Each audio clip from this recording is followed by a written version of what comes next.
Aí Cara, por isso Adão vira e fala, você vai se chamar Eva, porque você carrega a vida. Isso é muito bonito, cara, muito bonito. Não tem nada de machismo nisso? A paz, irmãos, sejam muito bem-vindos ao canal Idealmente. Aqui a gente une missão e propósito, fazendo o ID de levar o evangelho, ao mesmo tempo que sempre estamos buscando a mentalidade ideal em Jesus. Então não perca tempo, já se inscreva no canal e deixe seu like, porque assim você está ajudando com que o evangelho alcance mais pessoas. Hoje eu trago para você um vídeo do Dr. Rodrigo Silva, que participou recentemente do podcast Inteligência Limitada, e lá ele surpreendeu a muitos ao revelar o verdadeiro valor da mulher na Bíblia. Muitas pessoas julgam a Bíblia como sendo um livro machista, sem estudar a fundo como era a sociedade e a cultura da época. Então fiquem agora com o Dr. Rodrigo Silva, que trouxe uma excelente explicação sobre o assunto. Maria Madalena, ela pra mim é um protótipo de como Deus vê a mulher. É mesmo? Como a Bíblia vê a mulher. Existem muitas informações ruins. Eu posso dar uma aqui se você quer. Eu até trouxe de propósito também a Bíblia aqui comigo. Eu vou fazer uma leitura anacrônica. Quem conhece a Bíblia em casa, o livro do Gênesis, fala que Deus criou nos 6 dias a terra e no 7º dia descansou. Aí eles falam o seguinte, olha, a mulher é inferior ao homem. Eu já ouvi esse tipo de observação em palestras que eu dei. Porque a mulher foi criada depois do homem. E de fato, quando você vai ver o texto bíblico, a mulher foi criada depois da costela de Adão. Adão, quando a vê, chama você finalmente é osso dos meus ossos, carne da minha carne. Ele dá nome à mulher, como ele deu nome aos animais. Isso olhado de maneira anacrônica, parece que realmente a Bíblia já é machista desde lá de trás. E numa palestra eu lembro que um senhor até religioso falou, a mulher é inferior ao homem, porque ela foi criada depois do homem. Eu falei assim, olha, se for assim, então o homem é inferior aos animais, porque ele foi criado depois dos animais. Nossa, a mentalidade bíblica é outra. A mulher vem ali no final porque ela, sim, é quase a coroa da criação antes do Shabat. Que ela vai vir para gerar outros humanos. Exatamente, que o homem não faz. Exato. Quando fala que Deus criou o homem, diz assim, façamos o homem, criou Deus o homem, falando o homem Adão, o verbo que está lá no hebraico é o verbo yassar.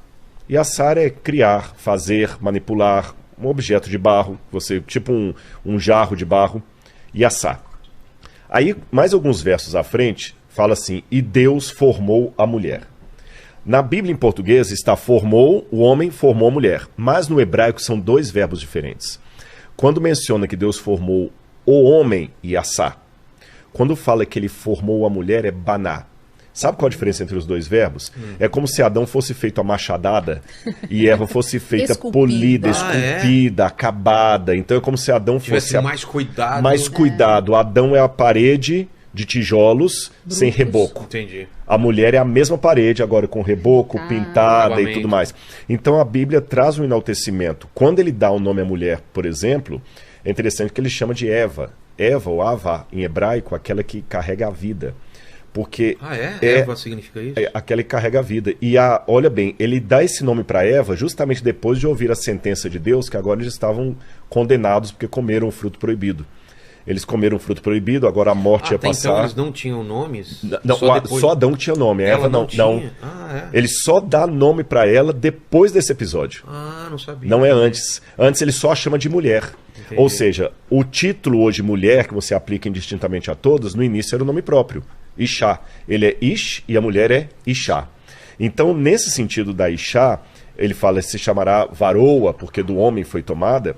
Quando eles recebem de Deus assim, olha, vocês estão ferrados agora, porque vocês comeram do fruto proibido, a terra vai dar cardos e abrolhos, você vai, no suor do seu rosto, você vai comer o seu pão, você agora vai dar à luz em meio a dores. Eles ficaram angustiados. Aí Deus, calma, eu tenho uma notícia para vocês.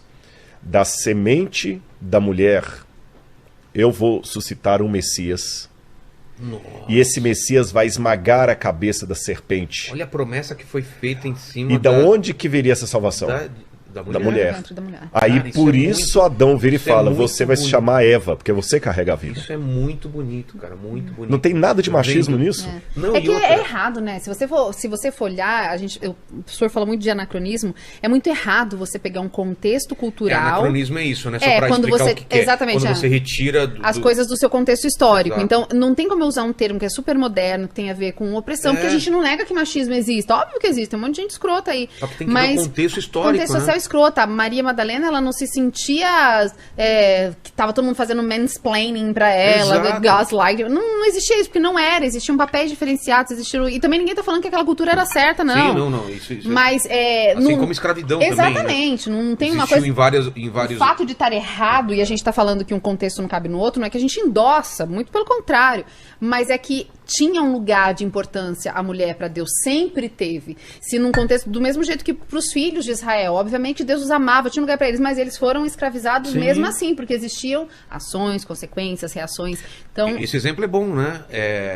A proteção que ele tem com Israel, mesmo assim eles sofreram pra caramba. A proteção que ele tem com a mulher, mesmo assim ela sofreu pra caramba. Pra hoje, ela tá conseguindo muitas coisas e ainda vai melhorar cada vez mais. E eu acho que vai chegar... Tomara, né? Você acha que não? Você acha que não? Eu não sei, Sabe o que eu acho engraçado? Sério? Eu vou te falar um negócio.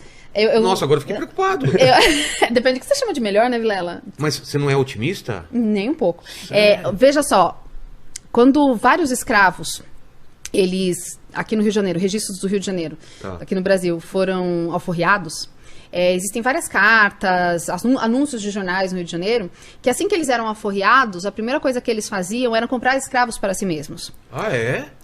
E daí o que você tem? Você tem pessoas, e a mente humana é muito complexa, o comportamento humano é muito complexo, que quer viver, quer ter aquilo que ele não tem, entendeu? Tipo, eu tive professores que nos Estados Unidos trabalharam, assim, limpando casa, tal. Quando chegavam no Brasil, o primeiro dinheirinho fazia uma casa. Você conhece, assim, aquela uma mansão igual a do patrão pra poder se sentir ali, entendeu? Então aconteceu muito isso com escravizados no Brasil, assim, tô te falando de fontes brasileiras. A mulher, acontece um negócio muito engraçado. Os homens exploram meu corpo, porque me tratam como uma carne, um pedaço de carne no açougue. Agora eu sou livre, agora eu exploro meu corpo. Agora eu vou fazer a mesma coisa que eles faziam, só que Mas isso é avanço? Porque ela tem a liberdade de se explorar. Então, assim, eu não acho que dá pra gente tratar como avanço algumas melhorias. Essa mesma discussão. Deixe sua opinião aqui nos comentários e fique à vontade para curtir e compartilhar.